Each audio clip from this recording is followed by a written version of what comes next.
In the early days of YouTube, there were people like Justine Erzik and Michelle Phan who became known for promoting products through their YouTube channels. And you knew that, yeah, they were charged to promote these products. I mean, it seemed really obvious, right? No one made a big stink about it. Then, as YouTube grew in popularity and people realized they could make these great little, commercials and endorsements or criticisms of products, people in marketing began to seek them out. And just about the last 2 years, a term was born, and now it's suddenly caught fire because there's so much media out there, so much content, that companies and individuals find it difficult to find their product place in the sun, their way of getting what they made noticed so that you and I can want to buy it.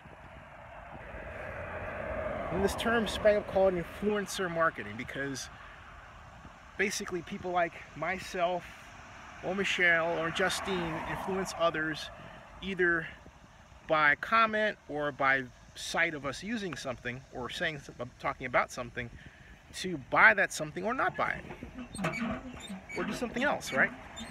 So now we've got companies based around online software applications that allow you to plug in or connect your Facebook or YouTube or Instagram or Snapchat or all of those accounts and come up with an influencer score based on what Klout created in 2007. And based on that, they recommend you to brands who may want to send you products. Fine, right? Except there's one problem. A lot of the brands now and marketers are preying on teenagers. It used to be it was the 18 to 34 group, but now they're going after 14-year-olds. I'm not kidding you. And if you remember being that age like I do, you remember being overwhelmed and scared by anything adult that lorded over you or had something you wanted. And that is certainly the case today. And many of these teenagers are deluded into doing free work for these brands. Now, the brands would say, the marketers say, well, we're giving them a product. Well, the product's worth what? $13, $14, but you're actually causing them to do work that's valued much greater than that. The end result is they get their product, they don't get necessarily a chance to do anything else except for another product of the same type, and the entire effort is devalued. That should not be. So I'm saying this to you, if you're watching this and you're between the age of 14 and 19, don't be an influencer without getting paid for it. And the payment should be ideally at the least $50 per product. That's what you should get. Why? Because you're making the video, or more than that. You're making a video, you're posting the video on your site, you're distributing it, and that's it. I mean, really, companies should pay you at the minimum of $250. $250. The more places you have to post, it should be $50 per place. So if it's 3 places, that's $150. In other words, Facebook, Twitter, your blog, right?